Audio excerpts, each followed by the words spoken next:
All right, everybody, welcome to the first ever stream of DBB Live. I hope you guys are all having a great day so far and are ready to talk some Detroit basketball. I'm Wes Davenport from Motor City Hoops and contributor at Detroit Bad Boys. And hey, before we get any further tonight, just wanted to give a brief breakdown of how this is all going to work.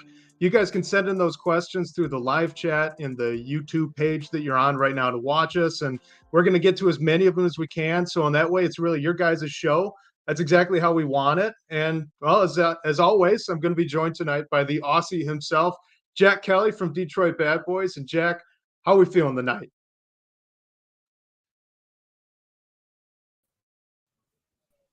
I'm good, Wes. I'm really excited. As you can see there, just had the mic on mute, so off to an awesome start here. But yeah, this is awesome, man. This is something we've had in the works for a while, and to host this show with you is going to be really cool, man. So I'm good. Awesome. Yeah, and I can't wait to get started either. And we're joined, well, we couldn't be any more excited than we are to be joined by Bryce Simon of Motor City Hoops fame and the main video breakdown master of Detroit Bad Boys. Bryce, how are you doing tonight? Wes, this is so weird for me, man. Like just letting you run the show. Here's the thing. I could not be more happy for you two, more proud of you. I'm so excited. Like I've been giddy all day, and it's like this has nothing to do with me. This is your guys' thing, but I've just been so excited for you guys. I've watched both of you grow and come up, and see you guys have your own thing. And I am honored to be here. And I love that I don't have to do anything. I can just talk. I don't have to edit. I don't have to host. Like you can just cue me in and I'll give my thoughts whenever the time comes. So I'm excited to be here. Yeah, I got to say, a little insider baseball, but it was pretty weird writing up an intro because that's usually up to you.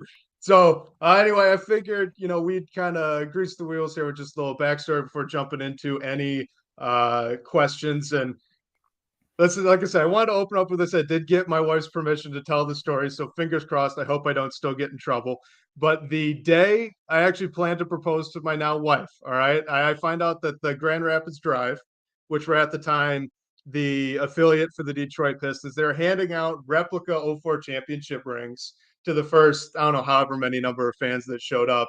And we live in Grand Rapids, right? So I'm like, how can I pass that up? So I'm trying to work it into the plan of the day to make sure that I get my ring and I can give my wife her ring. So what we end up doing is I drag my wife to the Deltaplex for like two-ish hours, right? 1 hour early so we can get the ring, and then about one half of some riveting G League basketball starring Piston legend Sekou Doumbouya, and then ended up walking around to a nice dinner, nice spot on a river, and actually proposed.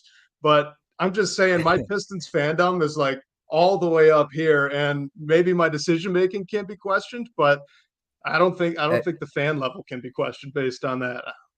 Man, I thought my fandom start following this team because of Andre Drummond was questionable. Man, you're a real one, Wes. There's a replica ring. How can I pass that up? No, that's awesome, man. That's super cool. All right. Well, let's jump on to some of the live questions we've got. This one is from Harry Moros. Hope I said that right, but he was wondering for an update on Procida. I'm not quite sure how to say that, but I mean, I don't have much other than hearsay. Jack, you said you had some stats, so what do you got for Yeah. me? Look, I think this is very on brand. This is a deep cut. I love the deep cut questions. And the latest I've heard on Gabriel Procida, I believe. Proshida. I could be wrong. Procida. Okay, there you go. My Australian accent's probably going to sound off most of the time. So, but the latest I heard was he actually got nominated for a Rising Stars Award in the EuroLeague. I don't think he won it, but I think he was putting up. He was only playing 14 minutes a night, 6 points, a couple of rebounds, and I think most of his game starts at the 3-point line. From what I've seen, he's got a pretty nice looking stroke. But yeah, in terms of Pistons stuff, I would assume we might see him at Summer League. I believe he was there last summer, but he didn't play. He was just in the building. So look, I would be shocked probably if he didn't make an appearance in the Summer League come this July. So I think the reason he didn't play last summer league was because he was already signed with the team. So I think that's probably why we wouldn't see him with the summer league team again, is because if he's under contract with his team overseas. I do have an overseas connect that I ask about for Sheeta when the fan base was talking about it a lot. So I asked Sneaky Athlete. He said, sorta, he's an open court athlete, runs the floor, can dunk in space, but I don't feel like he's super quick, explosive in short areas. Could be great in transition cuts, but I don't feel as strongly about him creating drives for himself. I asked about the defense, and this guy said, I don't think he's a complete liability, but he has some concerns. Skinny frame, which leaves him at a disadvantage against wings, doesn't generate enough defensive events for his size. So like defensive disruption, steals, block, and has high hip. So, I think he's still an intriguing prospect. I know some people, sources. I know some people like have this high expectation for him as like this 3-and-D savior for the Pistons. I think we should relax just a little bit, but I do think he's part of the conversation. So do we think he might be playing next year for the team, though? I think that's kind of the important question, right? I mean, the roster spots are tight, and doesn't he still have another year on the contract, or was it up after the season? For some reason, 3 years was what was in my head when he signed that last summer. I don't know why. Like, that's just off the top of my head. I know you can always get out of those things, but if I had, like, I don't see him on the roster next year. I'm not saying it's still not part of the future, but that's where I'm at. We've talked about this. I don't know. I'm sure you guys will talk about it more, but roster spots aren't like there's not a ton, depending on draft picks and some of that stuff. So. Yeah, for sure. And like, when I think about it, can you guys think of a draft and stash prospect that's sort of panned out? I'm sure there's some, but I know we had, is it Davidas Savitas? Once again, my pronunciation ain't great, but Dave, I know he played. Yeah. Like, I remember he was a bit of like a Pistons legend for some, but I mean, I think we all know that was never going to pan out. So yeah, it'd be interesting to see, like Bryce said, roster spots. I was just looking at the stuff for free agency earlier, and yeah, there's really not a lot of room, especially with Prashida playing at a position that Detroit really want to upgrade this offseason on the wings. So, yeah. It was a 3-year contract. I looked it up real quick. And so 3 years, again, you can get out of those, but, still, I feel like the fact that it was 3 years maybe speaks to it a little bit. And Jack, to your point, I'm not sure if I can think of any like NBA-wide draft and stash players that have been anything more than like solid backup role players. I mean, I think like Daniel Tice was for Boston. I think Boston's had a few, and there might have been one or two for Memphis, but definitely in recent Pistons history has been none. Yeah, for sure. I think was this is a deep cut, and this will be the last thing we sort of touch on here. But was Gigi Datomi? Was he a draft and stash? Do you remember him, Wes? Oh, he was signed right out of Europe. I'm pretty sure. Yeah, I think he had just won Italian League MVP or something like that, and the Pistons went and signed him to bring him right over. Gotcha. So no draft stash. He was like 27 or something. So here's a few names, just a quick. Bogdan, not Boyan, Bogdan Bogdanovic, Davis Bertans, Cedi Osman, Saric, and then Jokic actually spent an extra year in Serbia before he came over to play with Denver. So there are some. Like, it's not like there's none, but it's still like obviously Jokic stands out, and then Bogdan Bogdanovic. The rest of those guys, as you said, Wes, are kind of, role players, not life changers. So. All right. Well, I think we'll move on. And the next question here, I'm glad we've got Bryce on to do some draft stuff here. The man himself from Draft Digest. So, Andrew Smith, if the Pistons fall to 5, would you consider Taylor Hendricks? I saw this question. I wouldn't personally, but I don't think this is as crazy as maybe what it seems. I wrote about Anthony Black this week for Draft Digest, and that's another one. I think if the Pistons fall to 4 or 5, there's a whole lot of names. Wes and I have had this conversation about different contexts, but there's a lot of conversations that come from falling to 4 or 5. If the Pistons are at 1, it's Victor. 2 and 3, obviously we know all that conversation. 4 and 5, you have both Thompson twins. I think over at DBB, one of the contributors wrote about Asar Thompson today. I'm sorry, I don't have it off the top of my head. We have so many new contributors over there. But you have both Thompson twins, Cam Whitmore, Anthony Black. I don't think that Taylor Hendricks is like crazy. I just don't think he has high enough upside for me to take it 5. Like I would be pretty solid on the Thompson twins or Cam Whitmore. So my gut reaction to this question was more based in not really believing that Hendricks can play down, right? Because I know he's a 4, and I think he can go up small ball 5. But is that about right? Do you think he's got any, viability playing down at the 3? No, I think the thing with Hendricks, the big knock is he doesn't do much off the bounce, which, I mean, can be developed, right? Like it's possible. Like I hate to like critique. And the other thing about Taylor Hendricks that people should know is he was a top 50 recruit. The only reason Taylor Hendricks was at Central Florida was because he wanted to be a package deal with his brother. And so, which is crazy to me. Like, why are these big schools not willing to do that? They have plenty of, scholarships to make it happen. But that was part of the deal was my brother and I want to play together. So it's not, he kind of came out of nowhere, but he was a big time recruit, shot the ball really well, very disruptive on the defensive end. And so, yeah, I think to your point, Wes, I think he's more of a 4-5 and not as much of a 3. I think he's probably locked in as a 4. And so, yeah, I just don't see as much upside. I see much more upside with the Thompson twins or Cam Whitmore. We've talked about Anthony Black a little bit. I guess my question is, I've seen a lot of people on Twitter sort of going back and forth about Hendricks versus Jerice Walker out of Houston. I guess, what are the differences there? I mean, for me, I think Hendricks is the better shooter, but yeah, I'd just like to hear your thoughts on those two. Yeah, I mean, Taylor's definitely the better shooter, although I think there is some shooting upside with Jerice. Like if you go watch his high school film, he was, making some nice mid-range stuff. I think the upside with Jerice is like he can do all the stuff I was just talking, or you project for him to be able to do the stuff I was just talking about, short roll pass, do stuff off the bounce. Like there's a lot of people that I've talked to, a lot of draft people who don't love Jerice Walker. Like as much as like the no ceilings guys have him like number 4, I've talked to draft people who I really respect who don't even like him top 10. So that's what I'm saying. Like this gets very interesting, Wes and Jack, if the Pistons fall to 4-5. I'd like to kind of branch this off just into a more general question with being at number 4, number 5. And we mentioned kind of some of the names that would be in play there, but who might be best for the Pistons to really target in there? I'd be interested to get both of your guys' thoughts, and then I'll chime in at the end too. Jack, go ahead. Yeah, I think for me, I really just love those Thompson twins. So if we're going to say a men's off the board for the sake of the argument at 3, I'd be interested in Asar Thompson.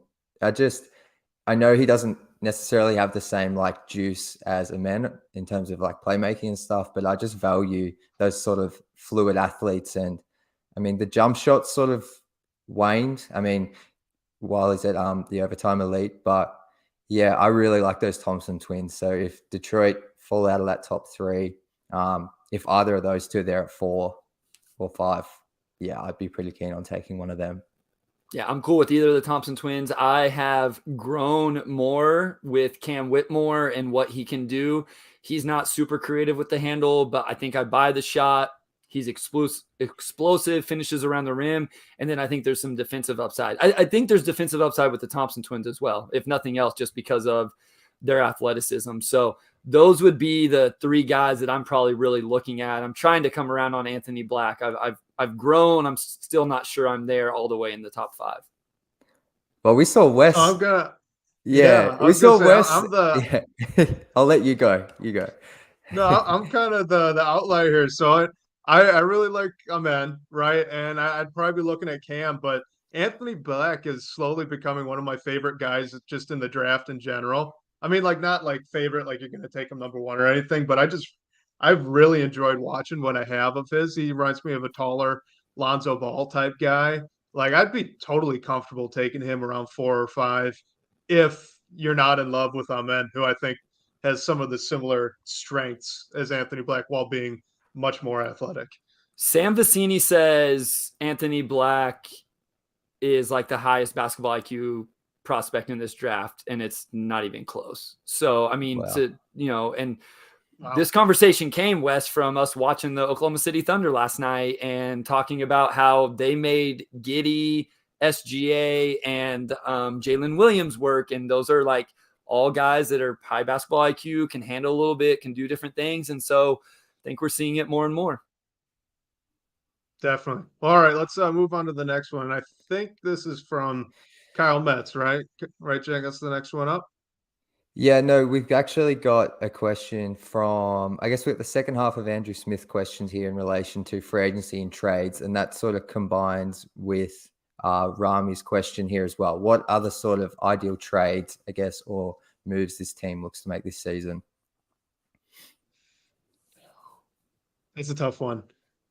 I'm not sure how much I really want them to be moving in the trade market at all this offseason, honestly. I mean, I'd be down for trying to swing for a better backup point guard, backup power forward, something in that range if you can get off, Hayes or Bagley. But other than draft and maybe one decent free agency signing, I don't have many names for trade targets this offseason. I guess the big one for Pistons fans, and it's Jaylen Brown. I mean, I think it's a pipe dream. I want to believe it'll happen. I mean, but yeah, it's a bit early to sort of start predicting those sort of trades right now, especially with the playoffs only just kicking off. I'm assuming there's going to be a team or two that fall short of expectations, and there will be that next guy to ask out. I would love Jaylen Brown on the Pistons. I think he's exactly what they need. I mean, I know a lot of teams could say that. But in terms of, I guess, free agency, I like what you touched on, Wes. I think I'm not ready to give up on Killian Hayes. This isn't me giving up on Killian Hayes or slandering Killian Hayes. But I do think this team potentially does need a more of a veteran-minded backup point guard. Like, say what you want Corey about Joseph. Like Corey Joseph. No, say what you want about Corey Joseph. Yes, I get the frustration, but he wasn't. Yes, Dwane did like himself some Corey Joseph, but Corey Joseph also earned those minutes because the point guard play at times for the Pistons it's unstable. It's been unstable. It's turnover prone. You get that with young guys. So I like the idea of bringing in an experienced backup point guard like Javon Carter. He's been playing really well for the Bucks. I think he's shooting like 40% from three. I think the last time the Pistons played them, I think he scored like 20 plus. He had a great game. Look, the Bucks will probably re-sign him. Will probably do everything they can to re-sign him. But I mean, I think backup point guard is a position of need, particularly if Killian Hayes, we don't know what's going to happen there. So I guess, you go, Bryce. I was just going to say, I know this is going to sound like a cop-out, and so I'm sorry. I still think it's hard to answer these questions until draft lottery night. Because to me, if you land, I think there's an argument whether you land 1, 2, or 3. Do you have to go make a big move for a star now? Or do you feel like, hey, we have the 3, at least 3, Jalen Duren, if you want to count Jalen Duren, 4 young potential, I don't want to say they're all going to be stars, but like you have 4 guys you feel like could really be really good. And especially if it's Victor, right? If it's Victor, you're like, do you not feel comfortable with Victor, Cade, and Ivy being the core? Like truly, I know we've thrown around this core Pistons, but that's a real core. That's not Killian, Sadiq, and Isaiah Stewart, with all due respect to Killian, Sadiq, and Isaiah Stewart. Cade, Jaden, and Wemby? Now you're just rounding out the roster, in my opinion. Now, if you land at 4 or 5, maybe you go try to make a splash. I think that changes, what you want to do this offseason and maybe go star hunting a little bit. I still wouldn't personally, but I would understand if somebody would. So I got a follow-up question for you on that then. So you're saying anywhere in the top 3. So you'd be looking at, I know you see Scoop pretty highly, but you think Brandon Miller potentially is looking at some perennial all-star type numbers I eventually? Obviously not out the gate.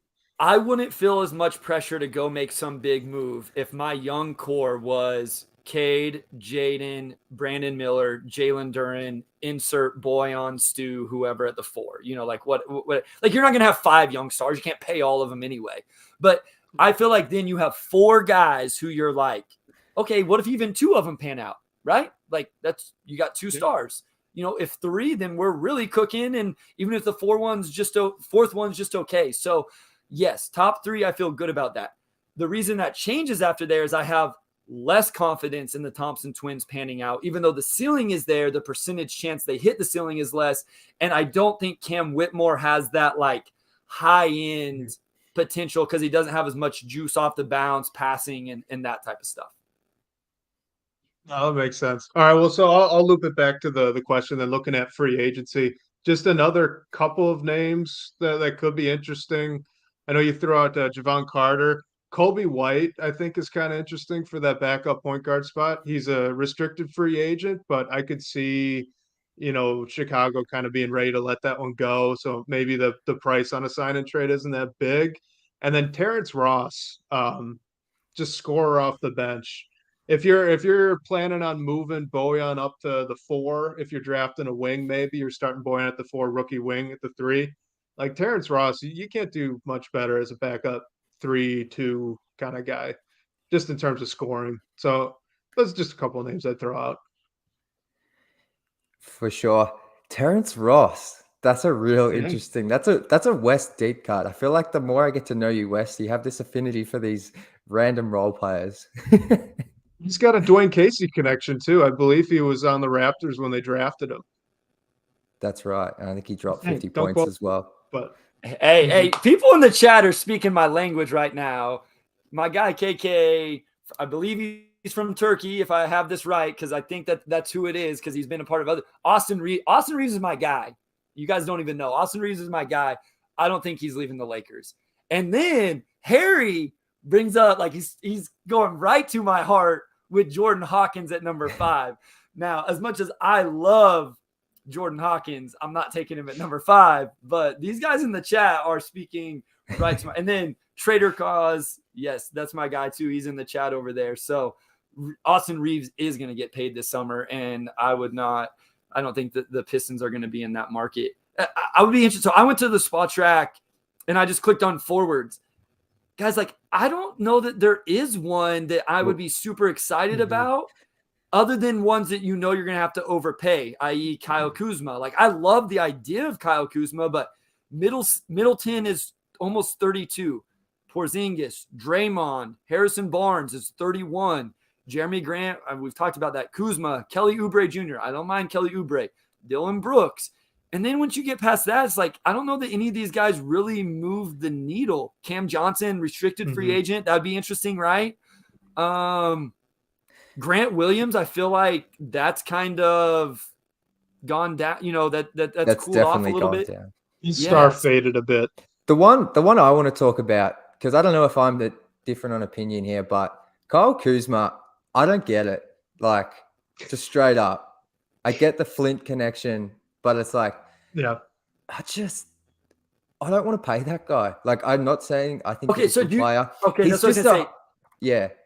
Sorry, Bryce. He's a high volume scorer. He turns it over. I'm not sure if he can defend at the 3. I don't know if he's a good defender at all. And yeah, I just don't see it. So I'm interested to hear your guys' view. No, I'm with you. I think he's a good player. That's what I'm saying. Like, he's an intriguing name because he's a good player. I just don't think he would be worth what you'd have to pay him, like what he's going to get. And so I don't even think they're in the market for it. The interesting one, Derek Brooks brought this up on Twitter. He's brought it up a few times, and we've kind of been saving it for the Pistons Pulse, but look, I'll throw it out here, is he keeps bringing up the idea. So someone said in the chat, Tobias Harris. And maybe if the Sixers wanted to get off that, and here's the thing about Tobias, it's an expiring contract. So essentially what you do is you bring in a quality player, whether he starts or whatever, but then you push the cap space to next summer when you have a little bit better idea of what your team is. I don't hate just the general idea of doing something like that. Not me either, especially if you can get, any level of draft capital for eating that. That would be Yeah. pretty great. And it's funny that you mentioned Harris too, because Jack, when you were talking about Kyle Kuzma, I think Kyle Kuzma now, if you pay him that contract, is going to get you in the similar spot as the Sixers are with Harris. They seem pretty similar players when Harris was younger and he signed that big deal. So yeah, two birds, one stone for sure. I wouldn't hate that at all. Getting So him. Kyle says you'd have to trade Bagley to make that numbers work. Like, perfect. Now we've solved the big man debate, which I think was a question that came. Right. That was going to be our earlier. next question, Yeah, actually. there you go. So we'll segue to that. So Camille here, who I think could be Pistons turkey. I could be wrong. No, that's what I was saying. Is like I think he has this Twitter account, but he also has Pistons turkey. I'm pretty sure that's who it is. So I'm pretty sure it is. So shout out, especially as well for addressing me. Good morning and getting the time zones right. I appreciate that. So what would you do with our bigs after a scenario where we landed second or third pick? Do you think they're enough to make this team competitive? So I would assume he's alluding to James Wiseman, Bagley, Durant, and Stu. He put a second part to the question right after it. I think about where'd that go? Where did it go? Yeah, I've got that there it here. is. Yeah. Would you keep them all or consider trades? Okay. Wes? I'll go first. So if you don't get Victor, right, you're at 2 or 3. As much as I'd like to upgrade a backup 4 spot, I am comfortable enough with what Bagley showed at the end of the year, where if they bring back all 4 of those guys, I'm not going to be upset. So that's kind of a cop-out answer, but it wouldn't be like number 1 on my priority list to get off one of those 4 and upgrade. If it happens, it happens, but I wouldn't be really hunting out opportunities to do it, if that makes sense. I don't know about you guys. What do you think, Jack? Yeah, for me, we had a discussion the other day, Wes. I think I align with you. I'm not going to be upset or frustrated if they do bring back all 4 because I think it could be likely. I think for me, if we're going to say one has to go or who's the 3 I'd want to keep, obviously it'd be Stu and Durant. And then Marvin Bagley, he shot 40% in his last 9 to 10 games of the season from 3. So I don't mind Bags with a jumper. I felt like we saw him do a little bit more just like driving to the rim, because even when he would face up in the past, it felt like he would always end up backing down with and finishing with a post hook. So I think that's what he's good at. Like if he can be that 20-minute guy off the bench or less and just instant points and some rebounds here and there, if he can shoot the ball, I really do. Like I don't mind Bagley long term, or for at least the rest of his contract. And yeah, Bryce. I would bring them all back. Like, I think even if you draft Victor, because I think Victor's a 4. That's my opinion. Here's what Victor can play essentially with any big, in my opinion, because of what he can do. So I don't think obviously it changes the rotation a little bit, but I think even if let's say you wanted to start Boyan at the 4. I know, Wes, you always kind of, you pencil in Boyan at the 4. I'm cool with it. And Stewart's your backup 4. I still when is this, as much as people love to joke about Troy Weaver loving centers, when's the last time this team in the 3 years I've been around didn't have a stretch in the season when they needed a center still? So they were playing Nerlens Noel at one point this year, and Nerlens Noel didn't want to play for the Pistons. We all know it. He could care less about playing for the Pistons, and they had to play him. Dwane Casey was saying he's only break glass situations, and they had to break the glass multiple times. So no, is it I want them to prioritize Jalen Duren, right? Like I want him to start. But then if Bagley and Wiseman are both there and you have to work those minutes and configure them, and maybe Bagley gets 6 or 8 at the 4 spot, I think there's a way to make it work. And so I don't mind if all 3 of them come back, unless one of them is just going to be happy. Unless Bagley's like, hey, I want 28 minutes a night. That's what you promised me. Then, whatever. And I think Kyle has said this from the start. Yeah, Kevin knocks at the 5. Kyle Metz that's a tradable contract. That's a contract that eventually a $12 million, you need that $12 million to make a big move. And so I don't see any reason to rush to get rid of any of those guys. I mean, obviously not Jalen Duren, and you just traded for Wiseman, so you're not going to get rid of him. So, and you guys brought it up. Bagley looked decent doing some stuff on the perimeter. He really did. He really did. All right, Jack, what we got next? Is it from Alexander Judge? Yeah, all right. So he's asking, is it realistic to expect Jalen Duren to be a plus defender and rim protector in year two? What is the usual trajectory of young bigs to improve on that end? So, Jack, why don't you lead off here? I know you liked what you've seen from Duren. I like what I've seen. I think the tools are there, but I still think he's very, very prone to sort of late rotations. His rim protection, like when you look at the numbers, like they weren't great, but like he's an 18, 19-year-old rookie. I think he just still has a lot to learn on that end. Like I know this is a generic response, and I'm sure Bryce will have some more insight, but yeah, I think even in year two, I wouldn't set the expectations too high. Obviously, you want to see an improvement, but it didn't feel like he got in foul trouble much this season. I don't know what your guys' thoughts were on that. Maybe I'm forgetting some stuff, but I thought that was a little bit of a positive. Yeah, go ahead, Bryce. Sorry, I was on a different tab. I was going to look up Jalen Duren's foul. It's fouls per 36 or whatever, just to see. I don't want to say it's not realistic because that sounds harsh. I don't think we should expect him to be a plus defender next year, though, because quite honestly, I think he was a bad defender this year. As much crap as Jaden Ivey gets, and deservedly so, for not being a good defender in his rookie season, I don't think Jalen Duren was that great either. I think it gets overlooked a little bit because he was such a good rebounder. But again, a lot of that rebounding was on the offensive end. And so I think he has a lot of work to do defensively. With that said, before anybody kills me, he was the youngest player in the NBA, which we found out that he doesn't like that always being said, and he's happy that it will no longer be said. We found that out at Media Day. But I think even if he gets to like neutral, like this next year, it's like, man, Duren has made strides. The other thing is with the new coaching stuff, who knows what the scheme is going to be, like I'm one that always puts it on players before the coaches, but we could see, I think Jalen Duren can get out and move and do some different things. I don't think he has to just be a drop coverage big. So, but there does need to be some improvement. And I think in general, you'll hear people say, Alexander, that it's the toughest transition for bigs to being good defense. Obviously, Walker Kessler's putting that to bed right now, but it is a tough transition. So I think just neutral next year would be a great jump.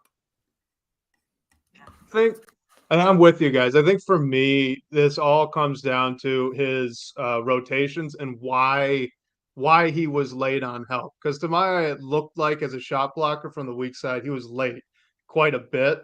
So the question is if that's just a natural processing issue for him, or if it's because he's so young, the game's moving so fast and he's still transitioning. So, if it's the speed of the game thing, which would be totally understandable for the youngest player in the NBA, then I could see him taking a decent leap and being neutral, and then even picking it up as the years go on, and by the end of the contract being really good. But if it's actually more of an innate processing speed problem, then I don't know how much better he can get, at least in that one narrow aspect. I don't know what you guys think about that, but I was listening to a podcast the other day, and that's how they critiqued James Wiseman, was that James Wiseman just doesn't process the game super fast, and it makes you very nervous about his ability to improve in some of those aspects. Do you think just with Wiseman, do you think the lack of basketball between high school and then he's pretty much, do you think that plays a factor, or do you think that's just something that high school players they either have or they don't have, and it's hard to develop? I do think it's hard to just develop. I'm interested to hear what Wes thinks about this. I do think that there could be an argument that he still hasn't played enough total minutes just in his NBA life. And I didn't track him back to high school to know, I don't think he was one of these late bloomers. I think he was playing high school and AAU and all that stuff, which you don't always develop the best habits. So he didn't get any good habits at Memphis. We've outlined this before. He only had 1,000 minutes played when he came to Detroit this year. So there could be that. And you guys brought up a good point. Jalen Duren, it may just be the game is too fast for him right now, right? That's a big jump. And so it may not be an awareness thing. It may just be the speed of the game. So I think we start to get a lot of answers next year around some of these things. For sure. Yeah, I think the difference between Wiseman and Duren to me, and this is from someone I'm actually I'm still fairly hopeful about Wiseman's potential, but I think what gives me hope with Duren, that it's more just the speed of the game, is on offense. He makes some passing reads where it looks like he processed it and he saw it a little bit ahead of time, right? Like he knew that someone was going to be open and he hit him. And Wiseman on offense looks like he's still moving and seeing things pretty slowly, which gives me some pause. But I could, to your point, I could definitely see he played as many minutes as Duran did when he came here at the deadline. Or I think Duran actually played more. So it could be the same story, and he just hasn't had a chance. He definitely was asked to do more on offense, which could be playing a factor there too. Yeah, for sure. I think the offensive stuff with Wise sometimes, it just looked like he was literally processing as it came to him, which is natural, of course. But yeah, sometimes those double teams in the post, he just didn't really know how to handle it. He'd just rise up with that. He does have a nice post hook, but yeah, sometimes, there's a lot of turnovers in those situations. So yeah, I guess the next question here is from Trader Cos. Yo, what's up, boys? If the Pistons pick outside the top 3, would you rather have them trade the pick and maybe get an established player? I'll let you go first, Bryce. I don't know. Somebody asked this question of me the other day. I think I would take it still. I know I just talked about how I'm not super high on those guys. I guess it would depend on the trade, right? Like it depends on what I don't know what the value of that pick would actually be. Like that's what I wonder. Like it's a top 3 draft. What's the value for number 4, number 5? And are you really getting somebody that's so established, so good that you wouldn't rather take a swing on an Amin or a Sar or what you think Anthony Black or Cam Whitmore could be? So I think I would still stay put. I like those guys enough that unless it just blew me away, I think I'd stay put. I'm also a draft guy, so I want them to make a selection. I already booked my tickets to Summer League. For me, I think I'd make the pick too. But this is more like, I guess, trade value thing. But if teams are calling Detroit for the pick, I'd rather keep the pick. And if the Pistons are marketing out the pick, they're probably not going to get a lot for it, if that makes sense. Because if teams are calling you, it means there's someone really good up there that a lot of NBA guys, a lot of scouts think is going to be great. I'd rather just take that guy.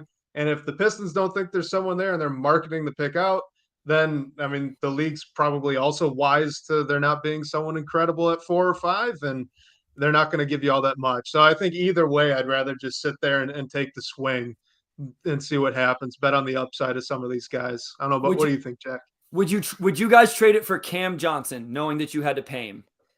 Absolutely not. Okay. I think for me, and Bryce sort of touched on it before, talking about the young core and that sort of thing, I still think this team, obviously we're talking about outside the top 3 here, but you can still get who knows, those Thompson twins, you could get a future star at 4-5 in this draft. It always happens. There's always someone outside the top 3. So I still think this team just elite talent, best player available. It's a bit of a general view, but I still think apart from Cade, Ivy, maybe Duran, I still think there's plenty of roster spots to be filled for when this team is actually pushing for playoff contention. Well, I think that speaks a little bit, and I know you guys will probably address this all off season every week is, I think the fan base is split a little bit. Some people are like, we got to do whatever we can to win as many games as possible next year, where I think others are still like, let's grow this organically. Yet everybody wants to see a step forward, right? Like there's no question, 30 wins, something like that. But I think there's a group that said every decision is made on being as good as possible and winning as many games as next year as you can, where another group is like, let's just continue to grow the young talent. It'll be good enough to win more games, etc. Yeah, it's tricky because I feel like there's definitely a portion that they are just tired of the losing, the mediocrity. They just want to see their team win, and I get that. Then I feel like there's another sector of that winning group per se that are sort of going along the lines with what Weaver and sort of the team have put out. Now, they haven't said playoffs, but I feel like the theme in those exit meetings a little bit was next season, like there is this losing, these 20 win or less seasons. That's definitely done. So I think some people might be reading those comments as, all right, this team play in or bust. which I'm not saying that's correct. Interpret it how you will. I know for me, like I just wrote an article for DBB the other day, just detailing how teams with the worst record have performed. And I know there's plenty of different context to this team. Cade was out, and like everything else that happened, coaches going to change, etc. But the past like almost 40 years tell us that whoever has the worst record only wins an extra 10 games the following season. So there's only been 2 outliers. And on top of that, there's only been 5 teams in total that have moved up to the 10th seed or higher for play-in purposes. So I would still say this team, it's still very early. We're like 5 days into the season being over, but I would still say 30 wins if I had to say right now. But that prediction holds no weight, really. No, that's fair. And I mean, personally, if I'm running the offseason, I think you still, no matter what with the draft, right? You want to be drafting for the future, not right now. But if they try to attack free agency as a win now, I think that's fine. But Jack, I want to make your article there, the analysis even stronger, because the qualifiers you gave for the Pistons cannot be unique in all of the past 40 years of the worst teams in the league.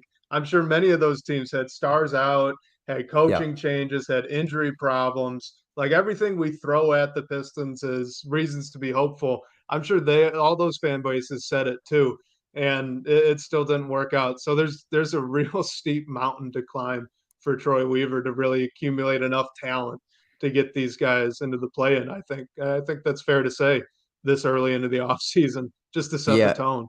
No, for sure. That's something I didn't really want to write that or go back at people in the comments, but we have nearly 40 years of history. All these teams have had sort of different things happen. Like it's not just the Pistons aren't the first team for this to happen too. So, but we try to be positive here. So we've actually got a really good question here from Brandon Angle.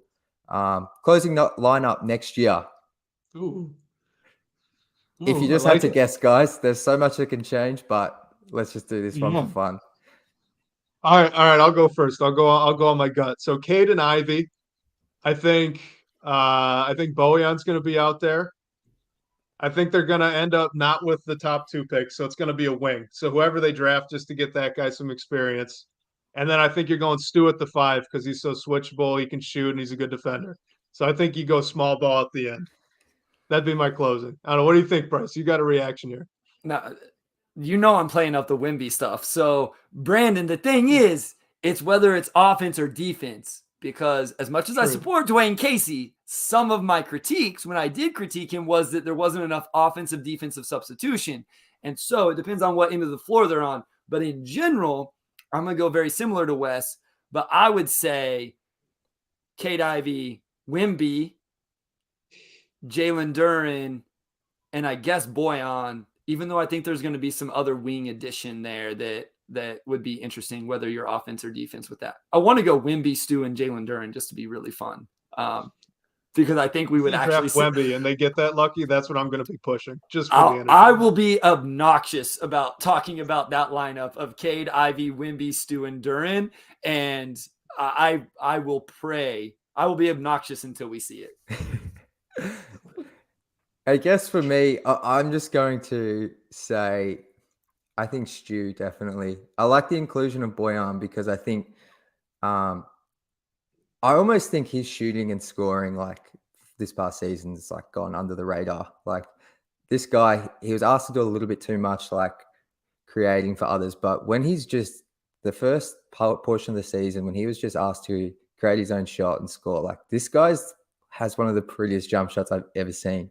Might be better than yours, Bryce, as well. I don't know, man. But yeah, I like that inclusion. And then I think Ivy, Cade, and I'll just throw in Durant, but that would be just for now. I think there's a chance Bojan could be even better next year because he was playing in a role higher than what he should have been. And not to make this a Saddiq Bey conversation, but watching Saddiq Bey with the Hawks the other night, and you were tweeting about it, Jack, and I know Wes is, we're all here super happy for Saddiq, and this is no indictment of the trade. Sadiq was in the perfect role. He was in the role that Sadiq Bey should be in, and he wasn't that in Detroit. Everybody in Detroit this year had to play a role above where they were ready, and that also contributes to bad defense because it was like it wears you down whenever you're having to do things you're not truly capable of offensively. And people were talking about Sadiq's defense the other night. Well, that's because all he's asked to do is catch and shoot 3-pointers on the other end of the floor. So, and that's a compliment. Like that's valuable. So I love to see it, but I wanted to say that. For sure. Jack, I'm calling an audible. Oh, go ahead. Go ahead. No, I was just going to move on to the next question. So go ahead. Yeah, no, move on. Go for it. Okay. All right. Well, I need to know the answer from our guy Kyle. Okay. So he's asking you. He's calling you out with all the centers. So are you having trouble picking your new favorite player? Kyle knows my affection for centers. I don't know why. Maybe it's because I'm 6 foot and a guard. I got no idea, but I have been having issues lately with Stu out of the lineup. Jalen Duren has been climbing the ranks, but no, Stu's still my favorite player. I was just watching some highlights last night. I can't wait to see him play next season. Wait, so Wes, who's your favorite player? It's probably Cade, but he was hurt, so I guess Ivy. Rodney Magruder for me. Rodney Magruder's my guy. Hey. Rodney? Oh, okay. Yeah. Well, if we're going deep cuts, then it's Corey Joseph.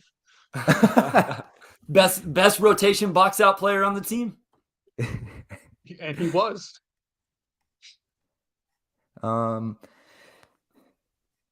We've got here. There's a lot of homies in the chat, so these guys must be sad that homie's house is for sale. I've got more tweets at me about homie's house going on the market than anything in 3 years.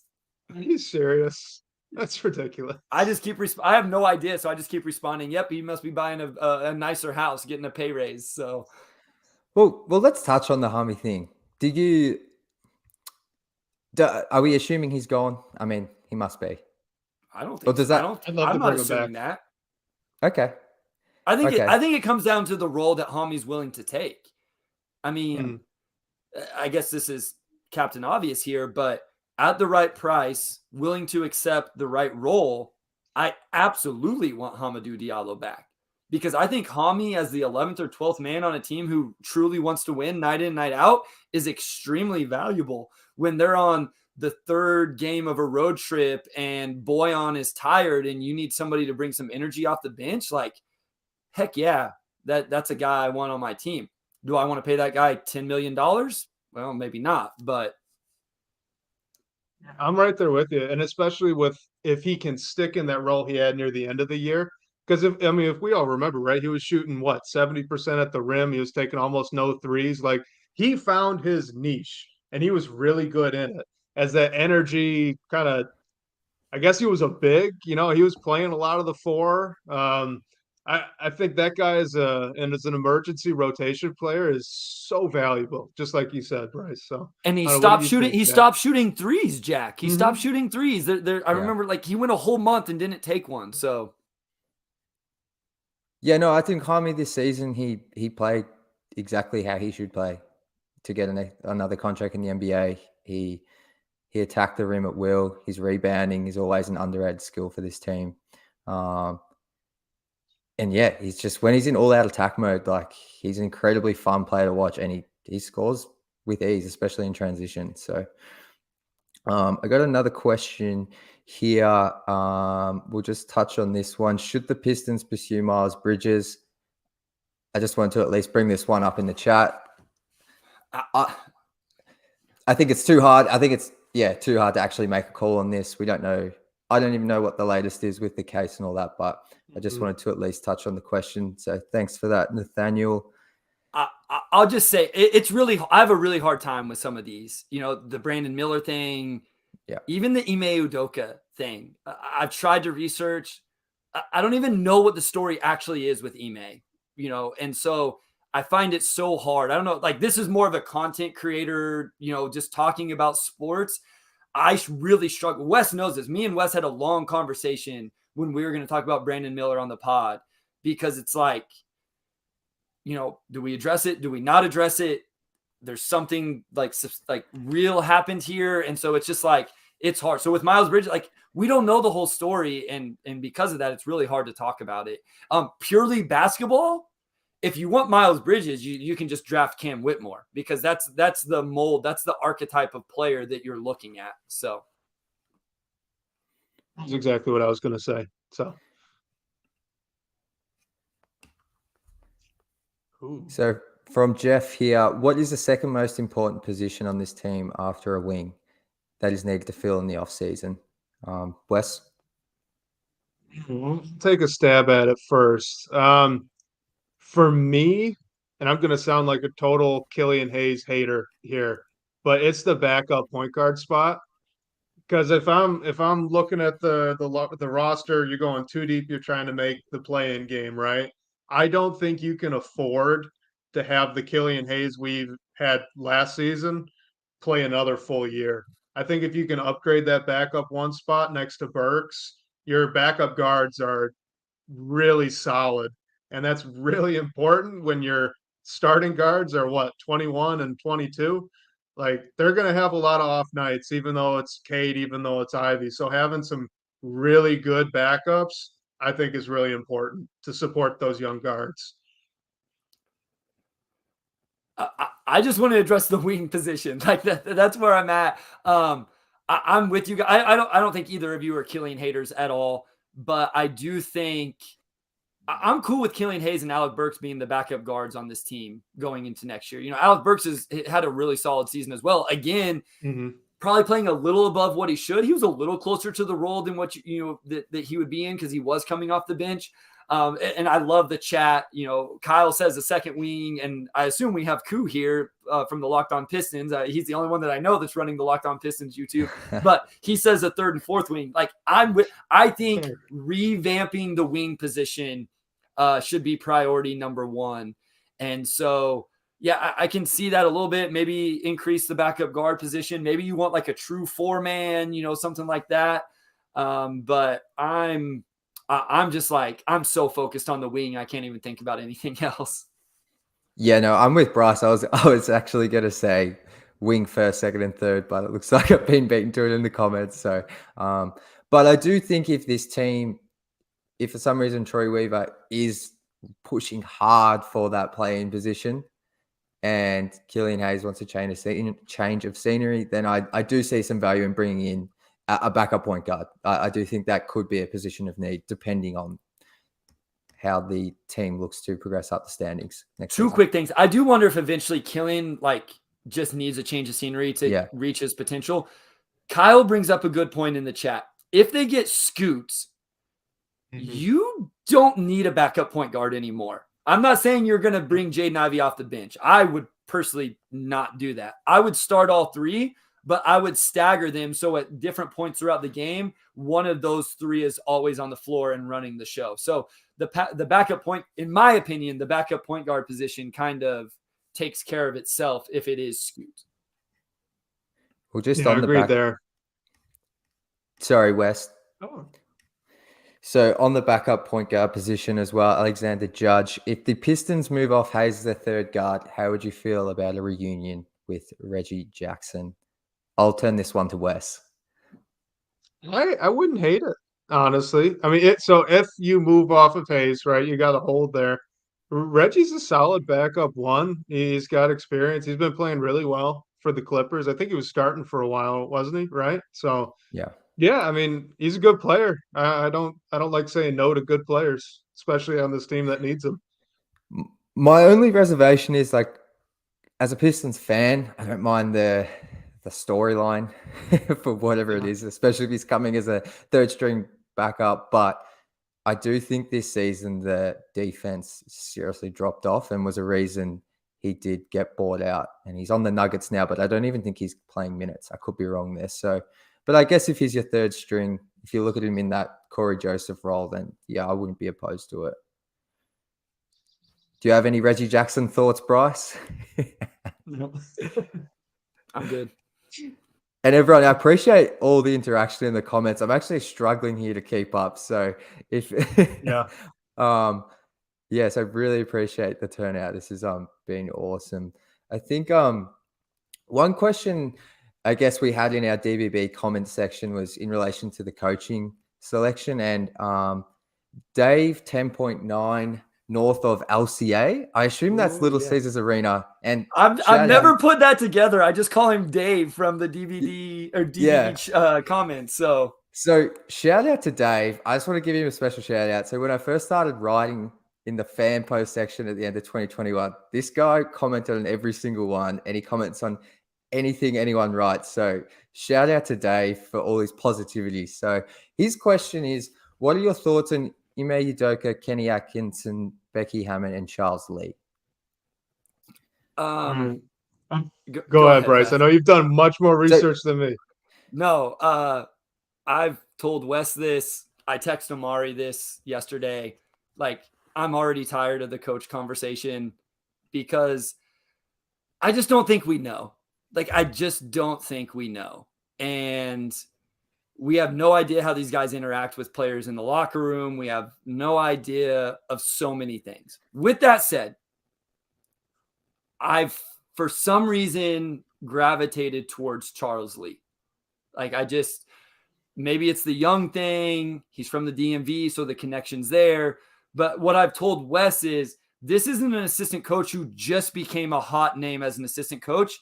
I found articles from 3 years ago where he was the hot assistant coach name. So like he's continued to grind and work and progress. And so I think at the end of the day, after I did my research, I'm like, Troy Weaver has a lot of really good options to choose from. And that's kind of what there's defensive minded guys. There's player development guys. There's offensive minded guys. Kenny Atkinson, one thing you'll find about pick and roll centric offense. So if you're a pick and roll, guy, like maybe he's your guy. Becky Hammond, Don Staley, like there's all these really cool names. So I'm excited to see who it ends up being. I just don't feel like we can always talk intelligently on it. I couldn't agree more. I want to let you go because I've got like a branch off question from this that I want to take us on. So go ahead. I just wanted to preface, I guess, as we talk about this coaching search, I want to preface my comments and say, as Bryce said, it's a weird thing to comment on because we don't know any of the ongoings. I don't even think some of the beat writers have fully know these coaches and then how their relationships are with players. So anything we say, we're going to try our best to give it some analysis, but yeah.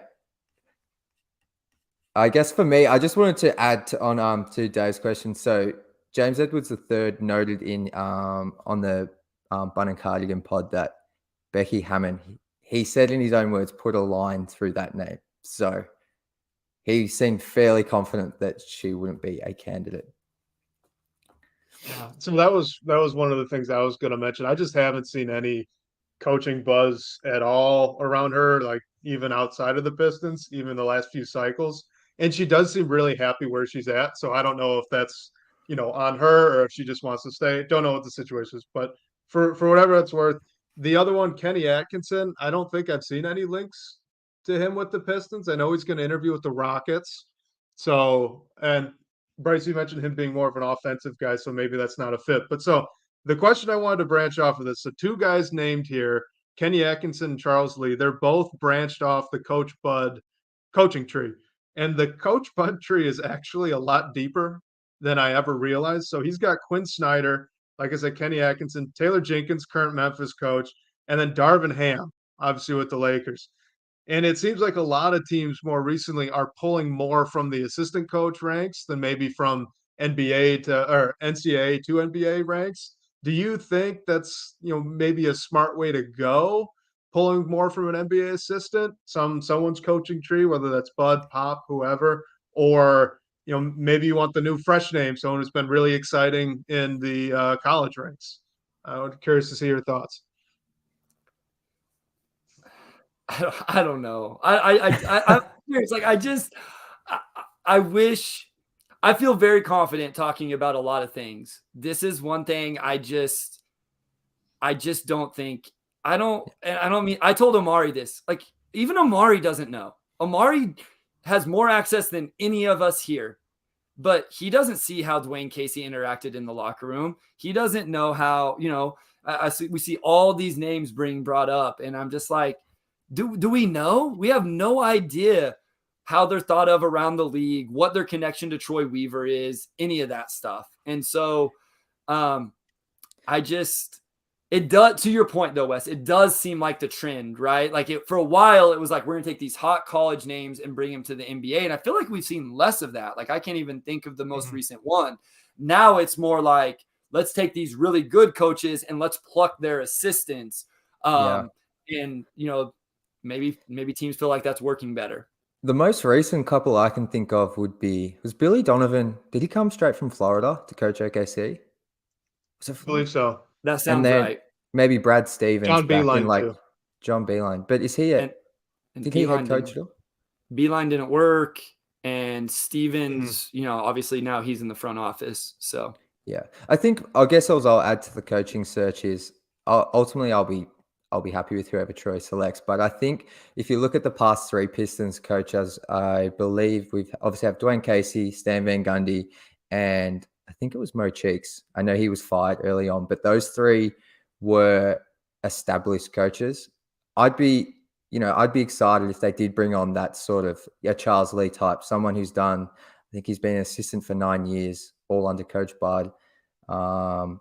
Just someone a bit younger, maybe someone looking for their first time head coaching position. That's something that sort of appeals to me. But as I said, and we've touched on, it's hard to really know with the coaches.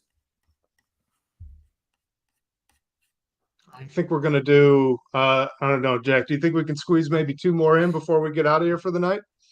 Yeah, I think we can get 2 more in. One here, this was just curious to hear reflections on the development of Stu and Livers. And that's from Rames from the DBB comments section. I guess I want to start with Livers. I'd be curious. Yeah. Yeah. Especially Isaiah Livers. I thought he had a disappointing season. There was injury stuff. That's not his fault. Like whoever you want to blame, whatever. But at the end of the day, like you got to be able to play. Maybe my expectations were too high. Like I was super high on Isaiah Livers. Like I even, was like, hey, maybe this is a guy who's just like the perfect connector that can start. And I don't know that I saw that from him. So I was a little low on what his season was. Stu, I don't think it was great. I thought he showed some of the stuff I wanted to see. I tweeted out the other day, after he said when his shoulder injury happened, the numbers pre and post, and Eli Bashi came back at me and was like, hey, but maybe that's just regression to the mean. Maybe it is. Like, that's a very fair point. But I do feel like he showed some of the stuff we were hoping to see from him. And I still think his defense all of a sudden became underappreciated this year with what he's able to do. I think I'm with you on both of those. So we'll just, starting with Livers. I think it definitely was disappointing. I do think he was asked to do a little bit more than ideally he would be, especially at the end of the year. I mean, he was trying to create for himself, which, good experience, but I didn't think he was really excelling with it. So, bottom line with him, he's got to be a little bit better on defense, and the shot needs to be better. So he needs to do better at both the 3 and the D. But, maybe decreasing the role a little bit next year. Maybe he can really excel with that after another offseason. So, I don't think it's hopeless with him, but it was definitely a disappointing year.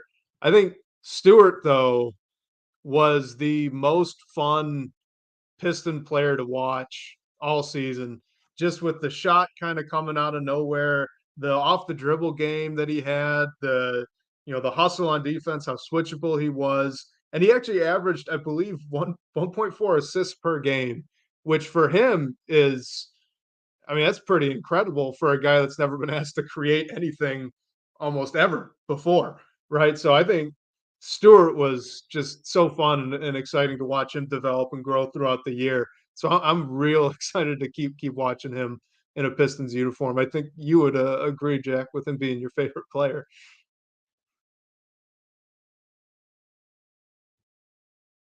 Sorry, I'm on mute again. I love everything Stu brings. We're working it out here, guys. We're working it out here. We're going to get better as each week goes on. But I love everything Stu brings. And I think no matter what his role on the team is, starter, bench, I see him here for at least the next couple of seasons. And it was cool to see him doing things he hadn't done before. So hopefully he can stay healthy for next season, like a lot of the other guys. So the final question we'll close out on here, bit of a fun one, I guess. On a winning Pistons team, is Boyan starting or is he coming off the bench? And that's from Josh Kettlewell on Twitter. So thanks for the question. Can I change the context? Because I've got a very big gut reaction. Can I change the context of the question? Yes, absolutely. You can do whatever you like. When the Pistons have a winning season, Bojan Bogdanovic will not be on the team. Wow. So they're not winning next season? Correct. They will not have a winning record next season. And I don't know that he's on the team the next year. So, but no, I don't think he's a starter. Like, I guess to answer his question, like a little more seriously, like I don't see him as much of a starter. So. Yeah. And I actually took a pretty similar, I guess, approach to the question, because when I read this, my immediate question is, when are the Pistons going to be good next? Right? When are they going to have a winning record? Because if it's 3 years from now, Bojan's what, 36? Like, no, I don't think that's fair to expect a 36-year-old to be the starting wing on a winning team. If for some miracle it's next year, then like, yeah, sure. I mean, I think Pistons fans have really forgotten that the 4 years prior to coming to Detroit, Bojan was on a 48-win Pacers team, a 44-win Jazz team, a 52-win Jazz team, and then a 49-win Jazz team. All starting every single game that he played, major minutes as both the 3 and the 4. Like, Bojan's a winning player currently. Yeah. Few years from now, maybe not. So my question is when they're going to be good again, to actually answer that. That's the thing, right? Like, is he a 35-year-old starter on a winning team? Like that. Right. I know they're like, I know they're razzing me about like hot takes and whatever, but it's like Kyle says, yes, I disagree. So I disagree. And I'll say this. Here's another hot take. I thought he was awful defensively this year. I thought he was, and people come at me all the time. He's not that. No, he was bad. Now, maybe he didn't care. Yes, he was, Kyle. Maybe people didn't maybe he didn't care. And I know people, he locked up LeBron 5 years ago. But to your point, Wes, that was 5 years ago. He was bad defensively this year.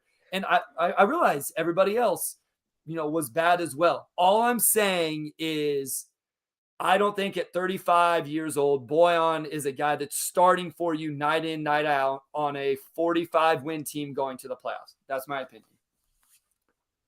I love it. I think he's coming off the bench to answer the question. We answer questions here. I was saying he's coming off the bench, but you said I could change the question. I don't know about that. Maybe I can't hear it from over here. I am on the other side of the world. But yeah, I'll let you in on a little funny conversation I had this morning. I was talking to someone. I reached out to someone just for some advice this morning, someone who I respect, and we were chatting, and he goes, as the Pistons get better, that will help sort of your coverage and that. And he's like, so that's probably like 5 years away. And I was like, oh, yeah, 5. I think so. So that's sort of a bit of an outsider's perspective on the team. So here's the debate is Wes and I talk about this all the time. What position in the lottery is best for us content creators? Wes says it's 4 and 5 because we have so much content to talk about then. And I agree with that aspect, but I also think the initial jump, if they get number 1, skyrockets. But what are we going to talk about? What are we going to talk about if they get number 1? We can only talk about Wemby so many episodes. I mean, Koo's got to do this every single day. You can talk about Wemby Wemby at the point, Wemby at the shooting guard, Wemby at the 3. But no, seriously. It's just a week. That's just 5 episodes. He can do all 5 positions. He's got 6, 7, 8 more weeks. And Wemby's not even going to play. He probably ain't even going to play in summer league. So we won't have that to talk about. So I think it's an interesting question. I think it's Wemby, but there could also be a huge influx of national media. So to take away some of the content, but I think Wemby, no doubt. And shout out to Koo, man, doing it 5 episodes a week. Good. Man, I don't know, towards after the All-Star break, I was struggling to find things to write. So shout out to Koo. I mean, at the end of the day, he's getting free Built Bars all the time, though. It's in payment. No, A lot of energy. A lot of energy. I think the 2-3 is also like, I think that if they get two, it's going to drive. Ooh. Like the debate has already started. I'm about to get crushed because I was in a community mock, and I don't think Pistons fans are going to like who I took at number 2. So I think that'll drive a ton of debate.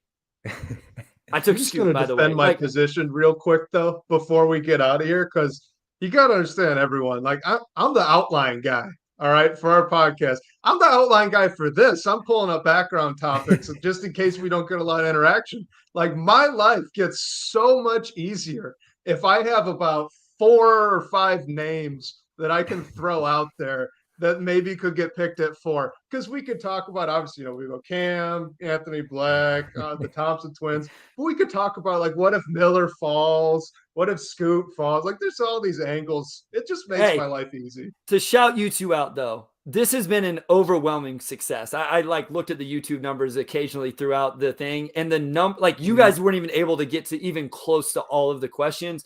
The chat and Wes, you don't got to worry about an outline anymore for this stuff, because people are going to turn out. They're going to come listen to you guys. You're going to have other guests on. Like, you guys are going to crush it. And so you get to, like, just chill. You keep all that mental space for the Pistons Pulse outlines. Me and Omari count on. If anybody that doesn't know, you know now that there's one star of the Pistons Pulse, and it's Wes Davenport. I won't go that far, but I appreciate it.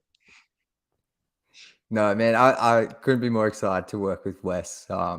Yeah, we've been talking for a while, and this is really cool. And obviously to work with you, Bryce, like, seriously, man, I promise we are going to finish up here, guys, but this is just a really cool moment for us, because I remember the first lot of people I reached out to on Twitter, Bryce was the first to respond and literally talk to me for like days and days and days. And so this is really, really cool to have you on our show and just talk hoops, man. So like, this has been a blast, and I guess real quick, Jack, I want to let everyone in on some inside baseball, because back when Bryce and I were just Motor City Hoops, you were actually invited. You sat in on one of the podcast recordings.